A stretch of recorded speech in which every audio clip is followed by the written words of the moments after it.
Introduction. I would like to thank the organizers of this Kapuscinski lectures. First, to thank the Faculty of Social Sciences of the University of Ljubljana, to thank the European Commission, to thank the UNDP. It's a real pleasure to be here.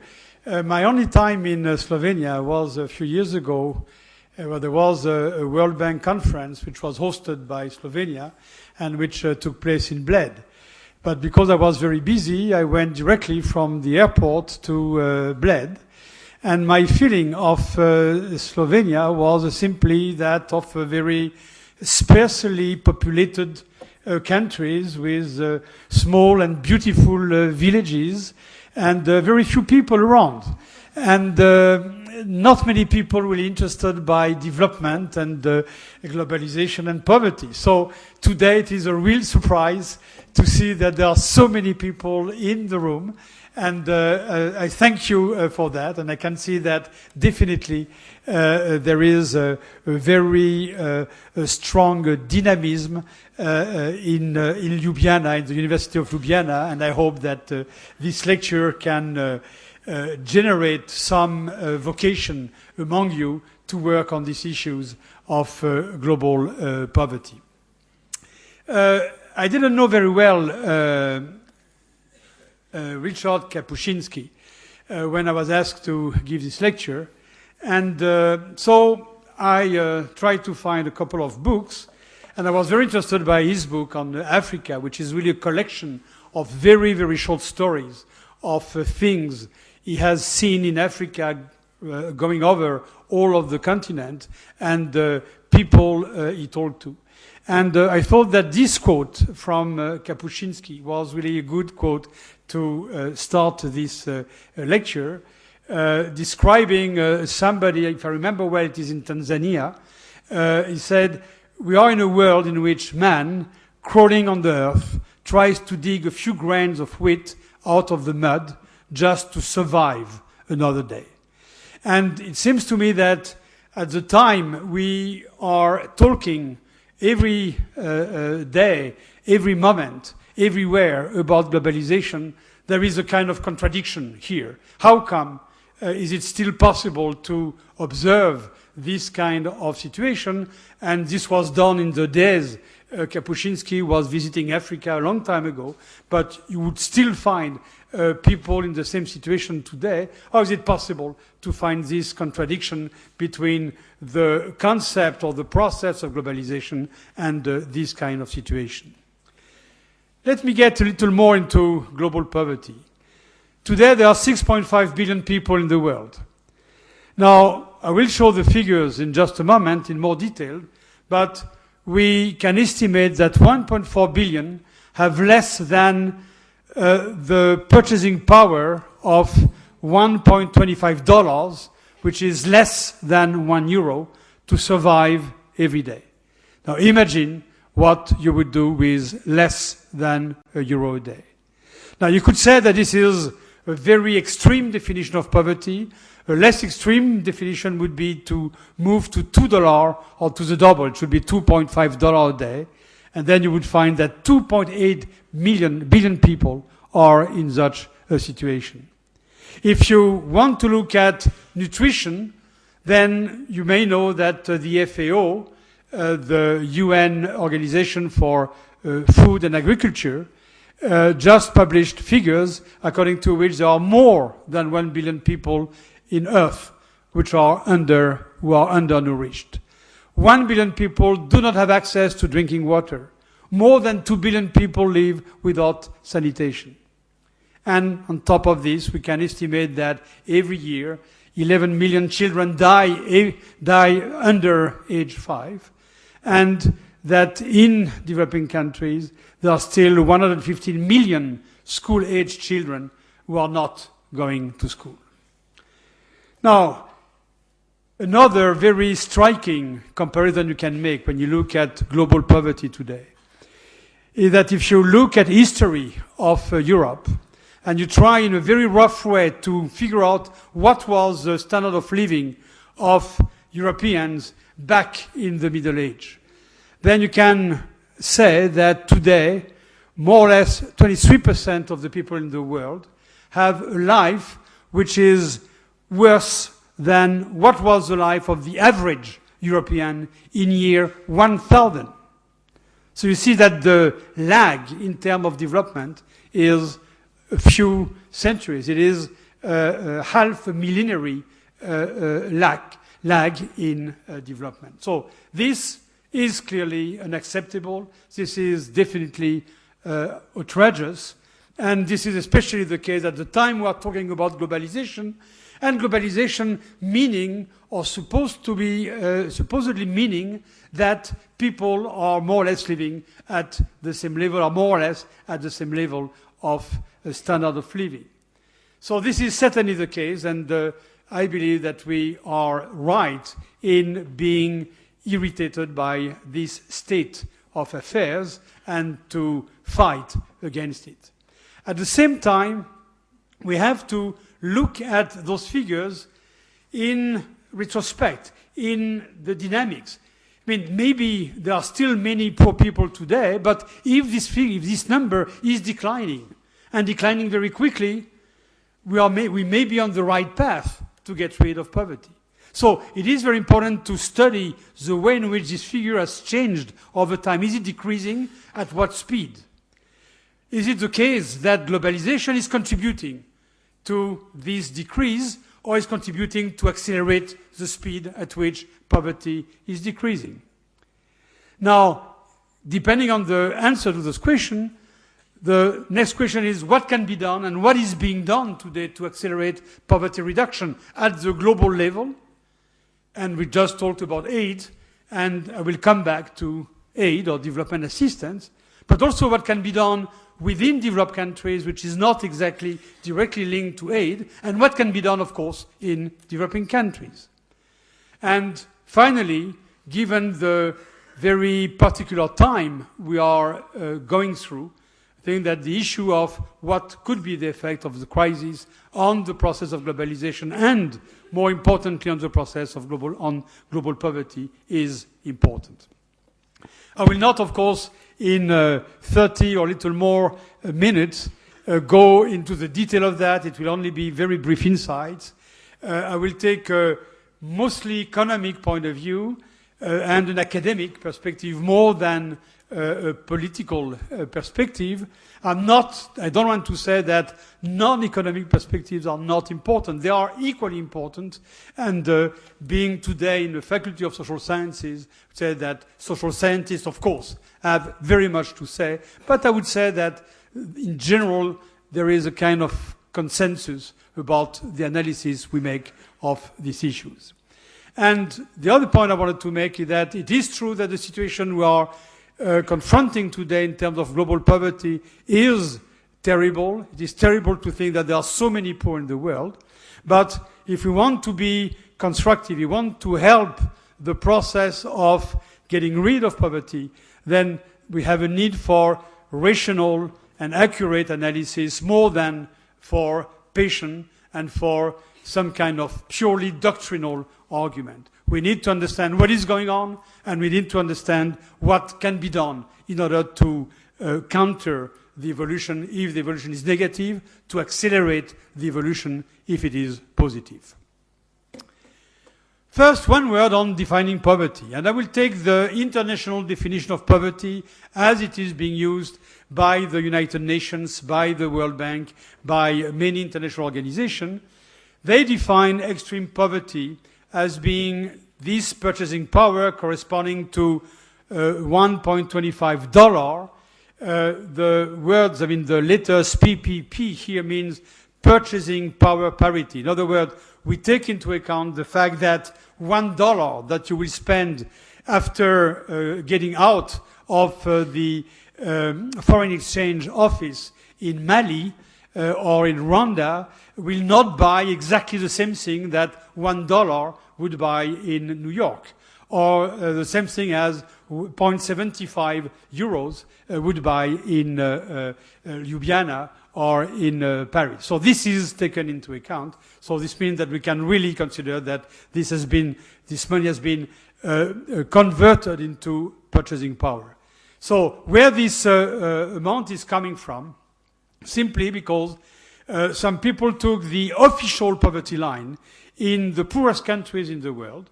People who decided that below that limit, in their own country, people could be considered to be really poor, not able to survive, not able to eat enough, not able to get shelter or to get decent clothing. And looking at this official poverty line in the poorest countries, it seemed to the people who are behind this definition that this was a minimum that could be used, and this is the reason why they called that the extreme poverty line. And I remind you that this is equivalent to an annual income of $450 per capita after purchasing power parity correction. If I'm not mistaken, the income per capita, average income per capita in Slovenia is more or less 20 times this amount, probably more than that. So you can see that we are really talking about people who are extremely low in the income scale. Poverty will be the double of the preceding line. Now, we must be aware that this definition of poverty may be criticized on many grounds. First, why do we take only income? Why do we use a monetary definition?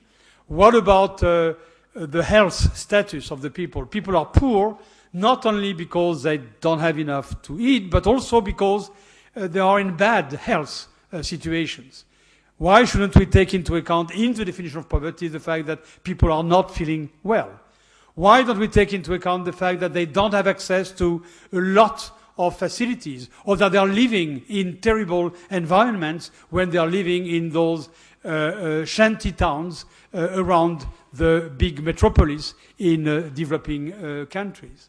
Now, this is true, and I will say a few words about these other dimensions of poverty, but in order to make things simple, I will stick to this monetary definition of poverty. You might also say, but you talk about poverty in Africa, poverty in Bangladesh, in India, but there is poverty in Europe. There is poverty in Slovenia. There is poverty in Germany, in France. Yes, there is. But if you know that, the definition that European Union has taken for poverty is fundamentally different from the one that we have here. In Europe, we are using a relative definition of poverty. And we say that people who are poor are people who are below the 60% of the median income per capita in the country where they are living. Median income per capita means that you have 50% of the people above you and 50% of the people below you. You are just at the middle of the distribution. So this is a relative definition, because when the country gets richer, then the poverty line is moving up. And it is quite possible that the country in Europe, countries are growing and poverty is not changing. But at the same time, the standard of living of poor people is increasing.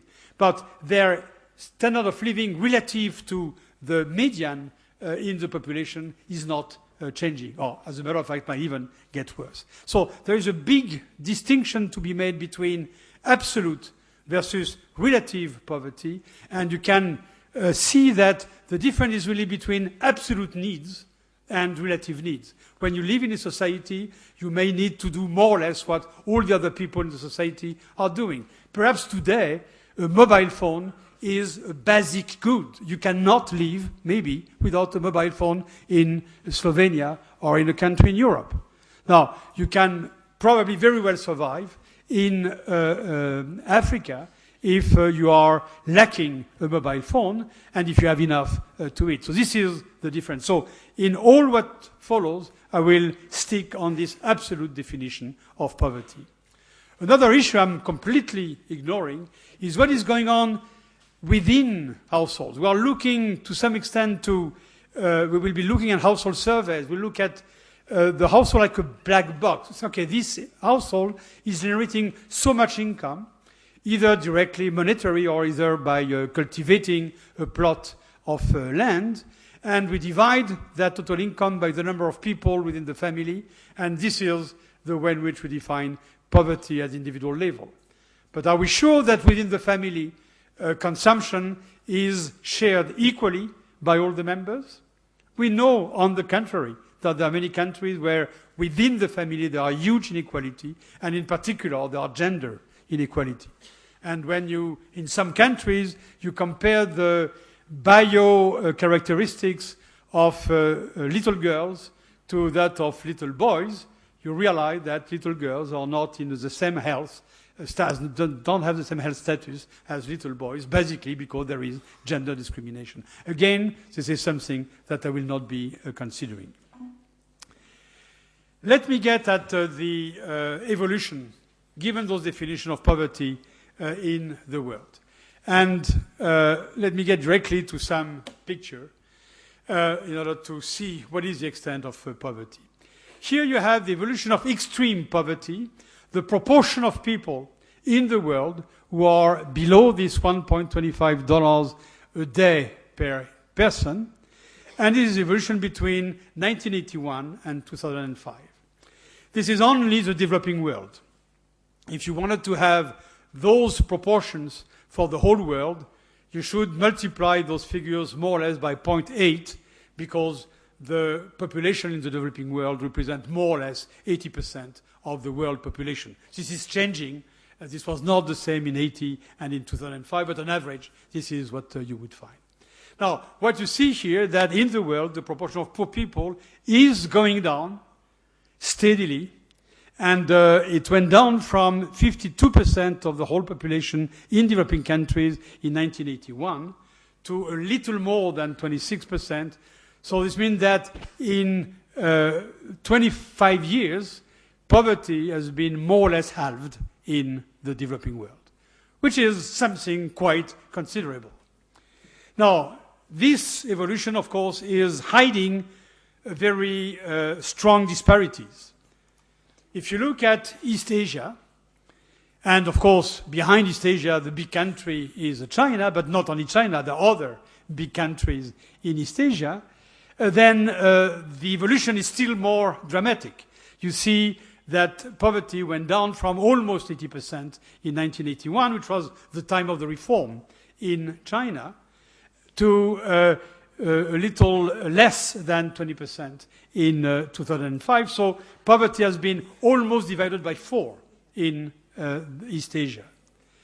If we look at the other part of Asia, South Asia, the Indian subcontinent, so India, Bangladesh, Pakistan, Sri Lanka, etc., Nepal, then again we have a declining trend, which is parallel to that of the world.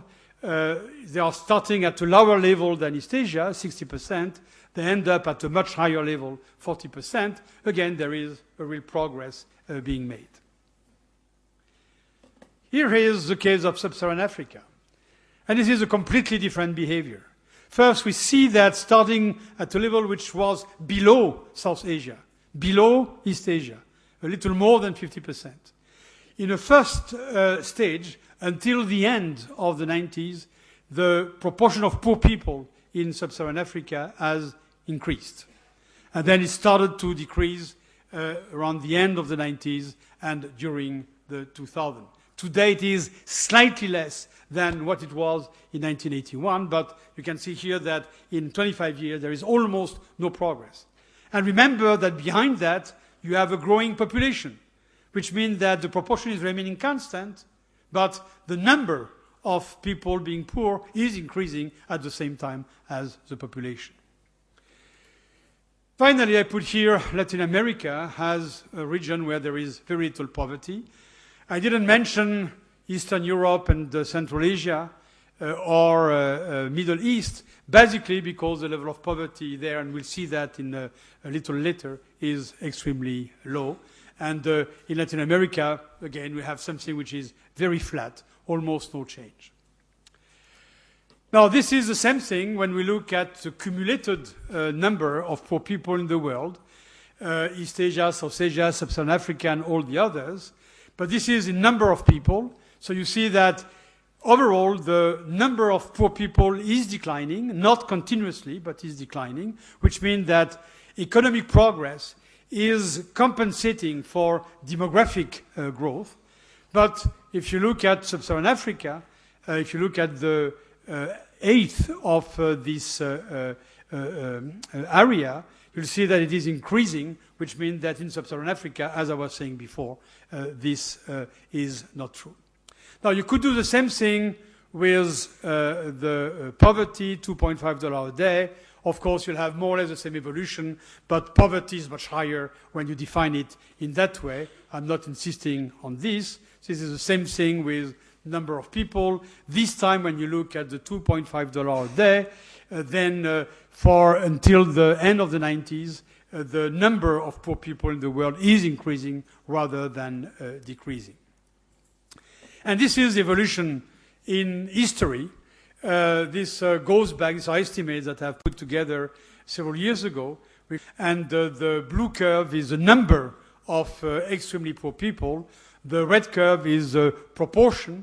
And you read the proportion on the right-hand axis and the number of people on the left-hand axis.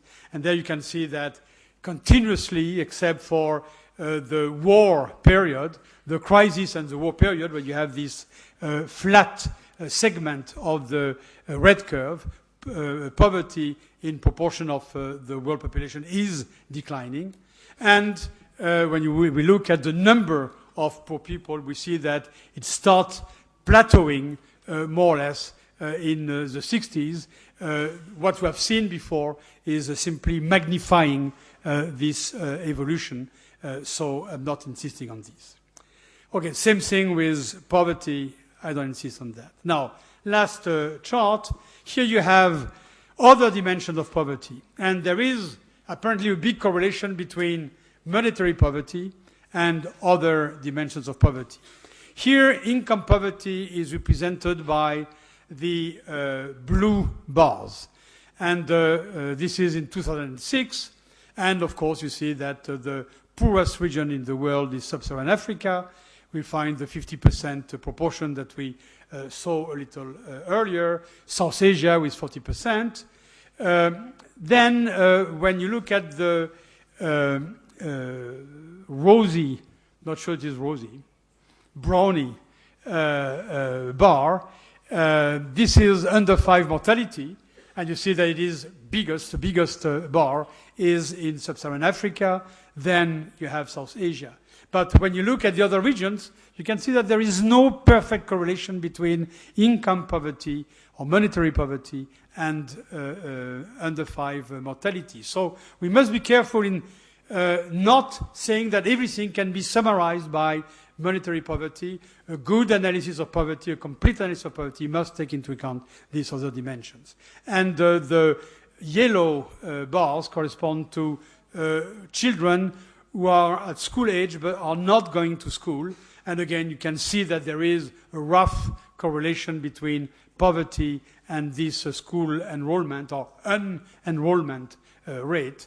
Again, the correlation is not perfect, and this means that this is something which has to be analyzed per se.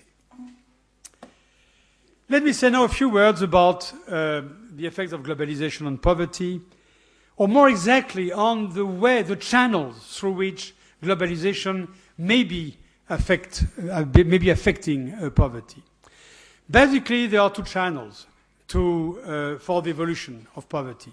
One is of absolute poverty. One is the growth of the income in the population. The other one is distribution. As a thought experiment, think of a country where the income of everybody is growing at the same rate, let's say 3% every year.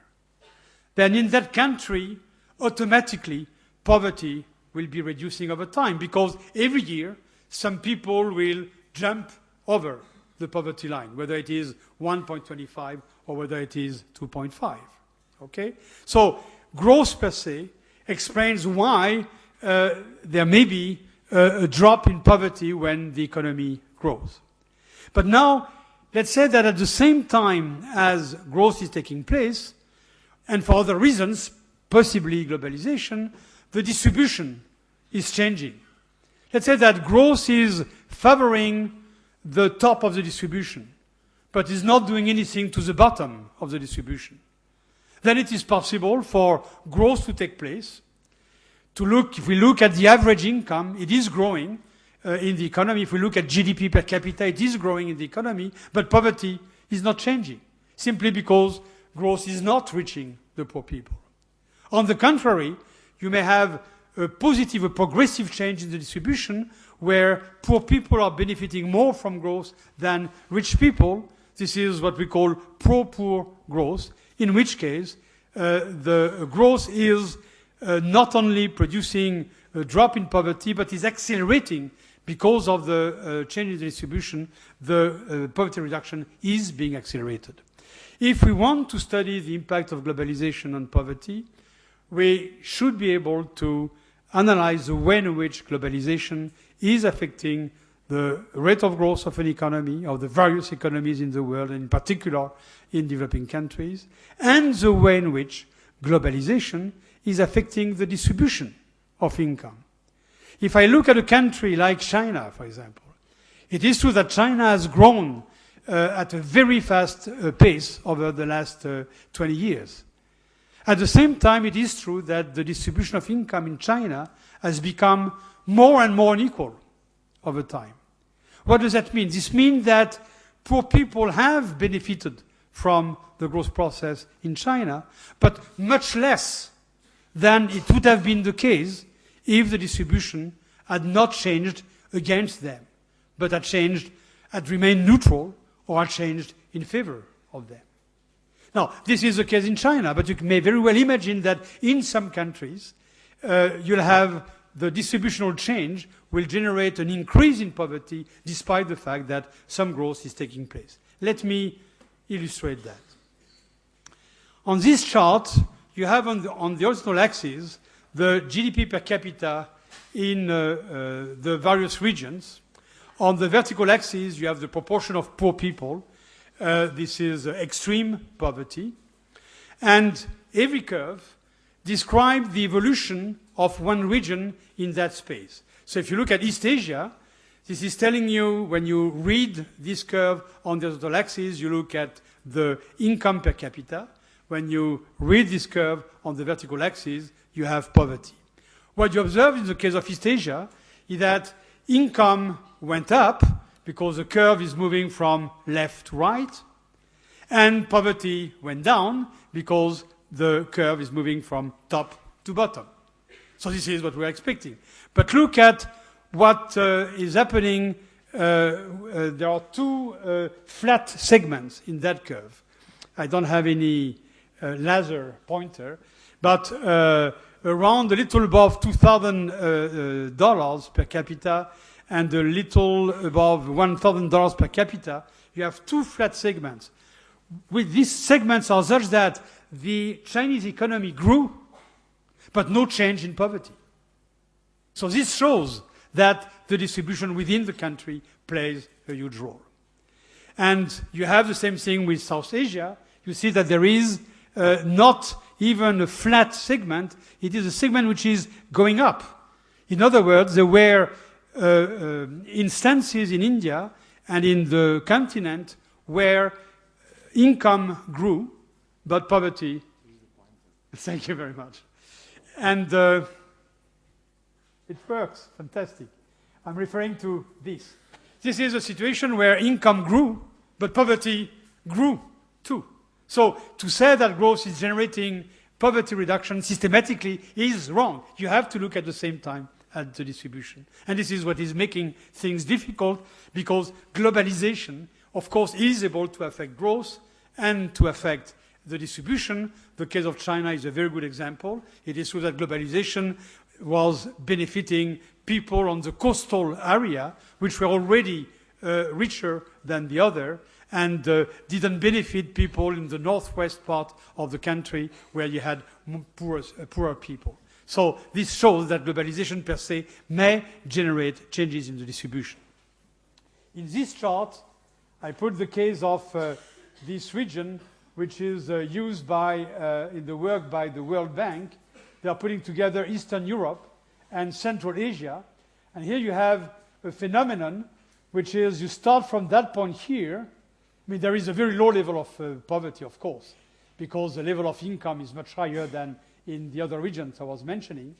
And then you have the recession corresponding to the post-transition period after 1990, and then the growth starting. And you can see that when the transition takes place, there is a drop in income and an increase in poverty. When growth comes back, income is increasing and poverty is decreasing. So there was no big change in the distribution, or the change in the distribution, which we know was regressive, has not been able to prevent growth to generate less poverty. And here you have the dramatic case of Sub-Saharan Africa. If you look at Sub-Saharan Africa, the starting point is here. 1981 is here. Then you have a recession. Poverty is increasing. This is what we have seen in the picture. And then growth is taking place starting in the mid-90s, and poverty is going down. But you see that there is almost no change in Africa. Very little growth, very little change in poverty. Okay, let me go over that because I will be short of time. Now let me say a few words about what can be done and the way in which we would like to strengthen poverty reduction. If we look at the global picture, we can think about three channels through which policy may reduce poverty in developing countries. Development assistance, the global cycles, and the policies which are implemented by developed countries, and in particular all the barriers they can put to trade, migrations, the barriers to capital flows, etc., the evolution of international prices, and finally, what the developing countries themselves do. And I would like to say one word on each one of them. First, what about official development assistance?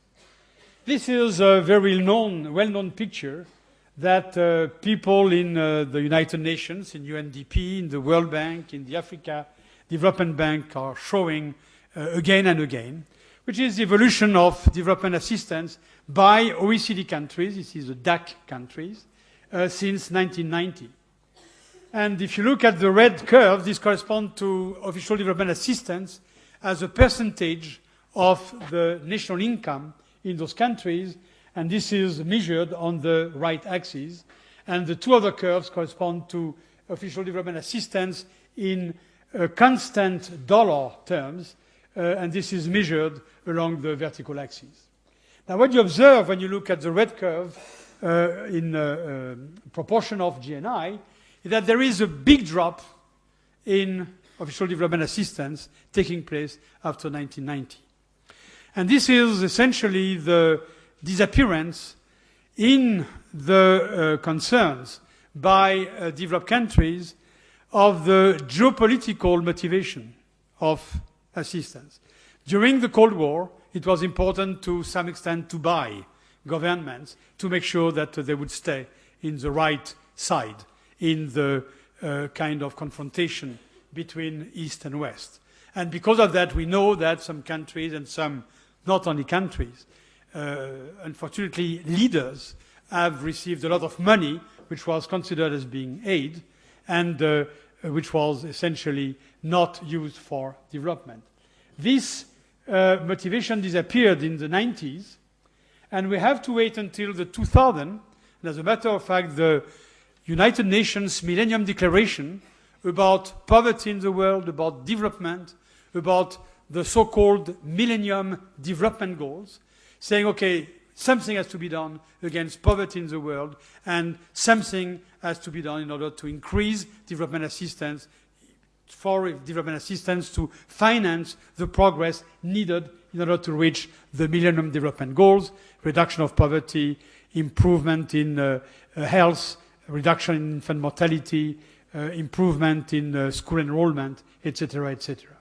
And you see that at that time you have a small increase in the red curve, a big one in taking place in 2005, 2006, which is somewhat spurious, These were the days of the debt relief given to Iraq on the one hand after the Iraqi war, and on the other hand the debt relief given to Nigeria. So this is a pure accounting writing operation, not at all a real operation. It's not at all cash which was given to those countries so that they can finance other expenditures. So really this is spurious. When you look now at the figure for 2006, 2007, you can see that we are more or less on the trend that was observed before this pike in the curve. And so there is an increasing trend, but it is very slow. The purple point, which you have on the right-hand side, this one here, and this dotted line that you have here, the purple, this point for 2010, correspond to the commitments which were made by developed countries repeatedly at the G8 meetings and now also at the G20 meetings about what they would do in terms of development assistance to help developing countries. And you can see that in 2007, which are the last figure that, or 2008, this is the last figure that we have, then we are very, very far from that. Basically, if you look at this axis here, there are $30 billion missing. Basically, the development assistance should have to increase in 2 years by 30% in order to meet the commitments which were made by the developed countries. Now, what we have to remember is that developing countries have made strategies, have designed strategies in order to reach the MDGs. They are waiting for this money to come, and the money is simply not coming. At the same time, I want to insist on the fact that the kind of redistribution that is taking place in the world through aid is very, very limited. When I look to a developed country in the European Union, like Germany, like France, like Belgium, and I look at the kind of redistribution that is taking place through taxes being levied on the population and benefits being distributed to the poorest population, then you can show that the 10% poorest people in those countries are increasing their income by in a proportion which is close to 100% thanks to the benefits. So the redistribution taking place in those countries is absolutely massive. Aid may be considered as the same kind of redistribution taking place across countries. Rich countries give development assistance, and if development assistance were distributed equally in the population of recipient countries, then we could say this aid is reducing poverty. Now, this is what we get here. On the bottom here, what we have is the 10% poorest in the world, the second 10% poorest in the world. These are called deciles, and then we are moving up. Here we have the top 5% poorest, richest, and the top 5%, second top 5% richest. You see that these are the developed countries which are giving money to the rest of the world. They are reducing their income by 0.3%. This is a figure that we have seen before. And here is what the poorest countries receive, 3% of their income. Now, within those countries, if aid is really targeted toward the poorest of the poorest, maybe this is more than 3%. But this gives us an idea about how little is being done today in the world to redistribute income. When we compare this kind of redistribution at the global level with the kind of redistribution taking place at the national level in advanced countries, this is absolutely ridiculous. We cannot say that it is any kind of redistribution. Now, on top of that, there is a lot of debate these days about aid effectiveness. There are really two sides. One side saying, okay, aid is very effective, and without aid, those countries will never be able to grow, will never be able to reach the Millennium Development Goals. And another side which is saying aid is essentially ineffective.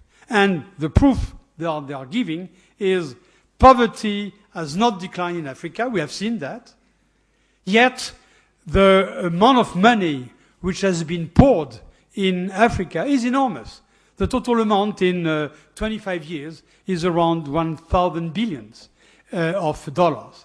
So their point is to say this money has done absolutely nothing to improve poverty in Africa. Therefore, aid is completely ineffective. There are reasons to believe that this is partly true. We know that when we are giving money to a government, the government can tell us, with this money I will build schools, I will build bridges, I will build roads. But because the government in any case was about to build schools and bridges and roads with its own money, then actually the money of the donors is being used to buy arms, for example. So this is what we call the fungibility of money. You cannot know what is the use of each dollar or of each euro that you are giving to a country. There is a lot of corruption. We know that. There is no way we can hide the fact that in those countries, as in some of our countries, there is corruption. And it is true that leaders will tend to take part of the money and to maybe send it to some bank accounts in tax havens or in more exactly directly to Switzerland. But the point is that there may be something which will remain in the country. There is a constituency, and in some countries where there is enough, good enough governance, then it is not possible for the leaders simply to confiscate all the aid. Now, the problem with this kind of statement that we have here, that there is a lack of counterfactual. Is it possible to imagine what would have been the evolution of some countries in Africa without aid? In some cases, aid was given because there was a conflict. You have a humanitarian aid. Or a country went through a conflict and it is necessary to rebuild the country. Of course, in that case, aid will not reduce poverty, because poverty increased enormously because there was this conflict, and aid is helping to reestablish poverty at the initial level. So in order to make a statement about whether aid is effective or not, we should be able to observe what would have happened in those countries without aid. And we know that many of these countries, especially in Africa, have gone throughout the last 25 years through very big dramas in terms of internal conflict, international conflicts, in terms of disasters, etc. So because of that, it is difficult to believe or to take the big statement over there as completely true. Now, there are things which are completely true. At some stage, you certainly heard about something called the Washington Consensus. Back in the 80s, after the big debt crisis in developing countries, which itself was due to the oil boom in the end of the 70s, the IMF, International Monetary Fund, and the World Bank said to the countries, you have to put order in your house. In particular, you have to put some order in your macroeconomics. You must make sure that there is no more inflation. We must make sure that there is no more budget deficit. You must make sure that there is no more deficit of your current account. And we'll be lending you money, and will be giving you money only if you accept to apply some policies in order to reach those goals.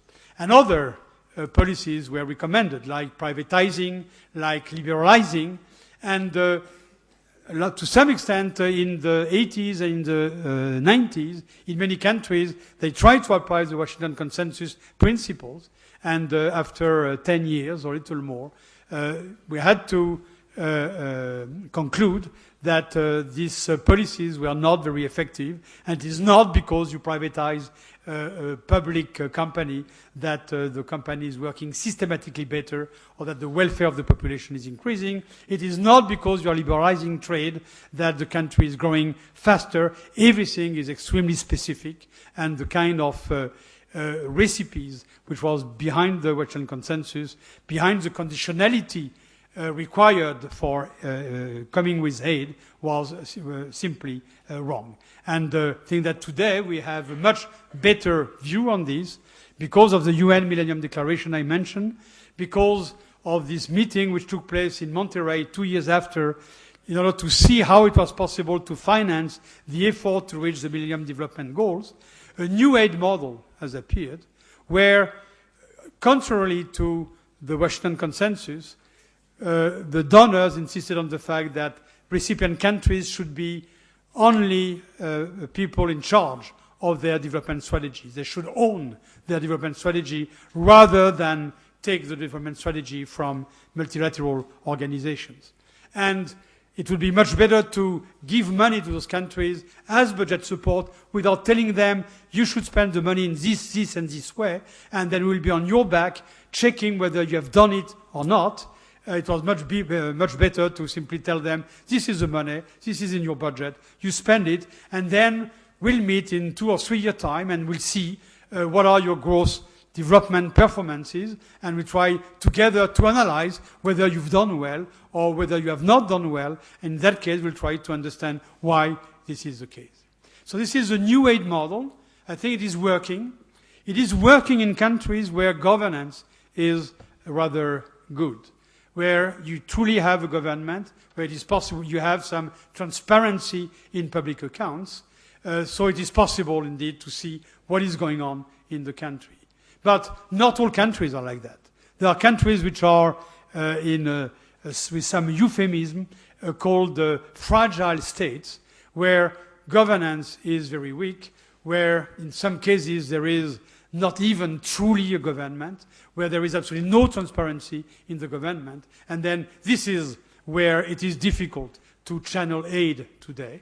And I would say that today the big problem in aid is not so much that aid is ineffective. In general, there is no general statement. The new aid model applied to countries with good governance, I think, is doing okay. But we don't know very well how to manage the case of fragile states. And it is not a surprise to see that the first report by the European Commission on development is about the fragile states, and that the next report on development by the World Bank is also on fragile states. I don't really have time. I should really move toward the conclusion, and I don't know how to do that because I had so many things to say. But let me maybe skip on this, maybe not on that chart here. Should I? Yes, one word on this. Because I think it really is important because globalization is really there. On this chart you have the growth of GDP per capita since 1980 until 2009. The last point is really the estimate given by the International Monetary Fund for 2009. And the blue curve is what is going on for all developing countries. The red curve is about what is going on for the whole world, developing and developed countries. And the green curve is what is going on for sub-Saharan Africa, which presumably are among the poorest countries in the world. Now, what you can see here is that as time goes on, first, the cycles are completely similar. The cycle in the world economy, which is very much influenced by the cycle in rich countries, has the same shape for developing countries. When you look at this curve from 2001, here, until 2009, you can see that the three curves are completely parallel. When one curve goes up, all the others goes up. When one curve goes down, all the others go down. Now, when you look at the evolution before that, you see that there is much less uniformity in the way in which developing countries, sub-Saharan Africa, and the world behave. And here you have an illustration of what globalization is doing. Globalization is simply generating a synchronization of economic cycles across countries. At the same time, what you observe at the end of this curve is that the distance between the developing countries curve, and the world is increasing. See, when you look at the blue and the red curves around here, you have some mean distance. When you look there, the distance is absolutely enormous. So, at the same time, we have synchronization of the cycles, but the trend, the growth trend in developing countries is moving up with respect to the world, and as a matter of fact, with respect to rich countries. So there is a divergence. Developing countries grow faster and faster with respect to rich countries, but they are affected by the same shocks, positive or negative shocks. And if you look at Sub-Saharan Africa, you can see that during all this period, they are performing very badly. Here you have negative growth rates in GDP per capita, and here they are doing much better. And even there, they are doing better than the average of the world, which means that they are doing better than the rich countries. This is the first time here that poor countries in Sub-Saharan Africa are recovering, are catching up a little, just a little, with respect to the big countries. So here, I think it is quite interesting, this chart, because you can see the good thing about globalization. If globalization is explaining the divergence in terms of average growth rate between developing countries and the world, and the bad thing, in the sense that if there is a shock, and in particular the 2008-2009 crisis in developed countries, it is contaminating poor countries. I'll skip that. I'll skip that.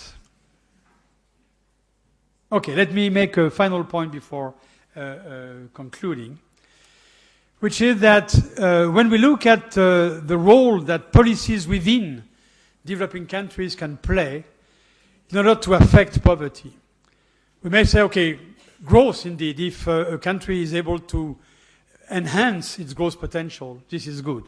And it will do that by accumulating more capital, more human capital, more social capital, by improving institutions, etc. And possibly by integrating in a better way the global economy. But we must remember that there remains a very clear degree of freedom in the hands of those countries to affect the distribution of income within their own country. It is simply, I was referring to taxes and benefits in developed countries. You also may have taxes and benefits oriented, targeted towards the poor people in developing countries. And this is what this new miracle word, conditional cash transfer, means. In two countries, Mexico and Brazil, those two programs, Progressa and Bolsa Familia, are essentially transfer programs toward the poor people. But they are conditional on the fact that families which are receiving that money must make sure that they are sending their kids at school age to school, must make sure that those kids are going to see a doctor at least twice a year, and a few other things which correspond to human capital accumulation in the young generation. So by doing that, those countries are trying to improve the distribution of human capital within the country, improve the amount of human capital, and reduce poverty. Today, there are applications starting, and there are pilot studies in several countries in Africa, but there are programs already in place in Malawi, in Mozambique, and in Madagascar, although in Madagascar it's only a pilot. Now, the point is that those programs may have a dramatic effect, and I simply want to show the impact of this in Brazil. This curve represents the degree of inequality in Brazil. Inequality is very often measured by a coefficient called the Gini coefficient, which goes between 0 and 1. Brazil is known as being one of the most inegalitarian countries in the world. This is the evolution of this Gini coefficient every year since 1977 in Brazil. So you can see that more or less this curve oscillates around the level which is close to 0.60. Now, at the end of the period, it's not the one. at the end of the period, sorry, what did I do? I have to go back.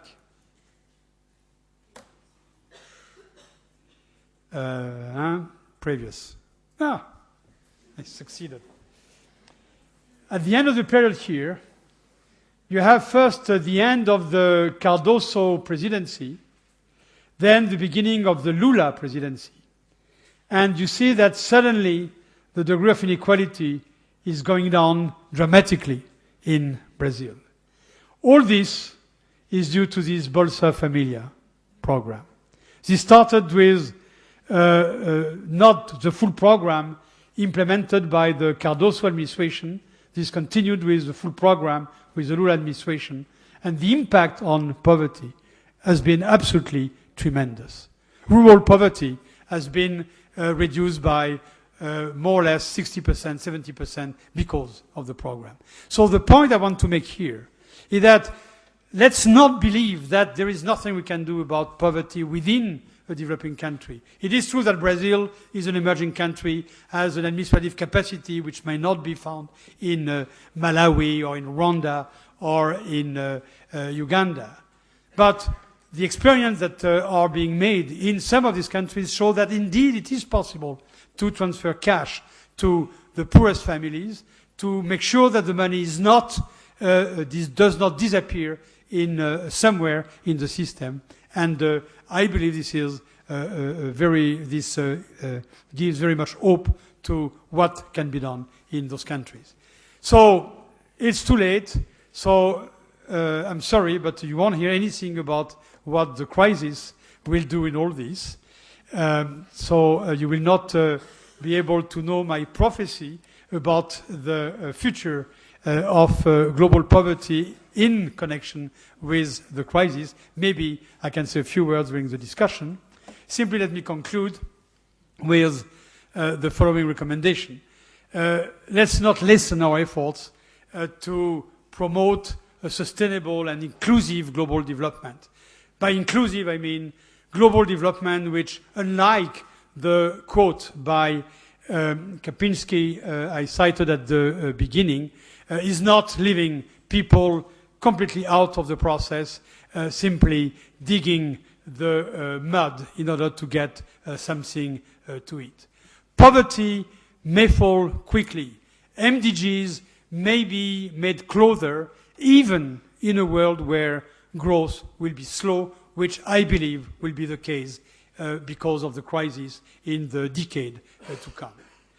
We have learned very much about development. We have learned very much about the impact of policies, even when those policies were implemented in front of global economic shocks. Now, it is important to put that knowledge at work. It is important to increase the volume and the effectiveness, and maybe effectiveness is more important than volume of aid. It is important to improve the development coherence of developed countries' policies. It is not only aid, it is trade, it is accepting migrants, it is accepting to transfer technology instead of requiring monopoly power on some drugs which could be used in developing countries. It is responsibilizing large economies. It is time for the Brazils, for the Chinas to move in the camp of the donors which will help the poorest countries in the world. They have done so, probably not enough, and maybe in an unconcerted way with the others. It is time to improve governance and development strategy design in developing countries. All this can be done. It is really an issue of political will, an issue of political will at the level of the country, political will at the global level. And I didn't want to conclude without saying a word about another effort that is absolutely necessary, which is to take into account what we call in economics global public goods, goods which are affecting the whole population in the world. The most obvious one is climate, the preservation of the climate. But I stop here since we will be hearing about this right now. Sorry I've been a little too long, but I said at the beginning we should not be too passionate, but I have the feeling that I've been.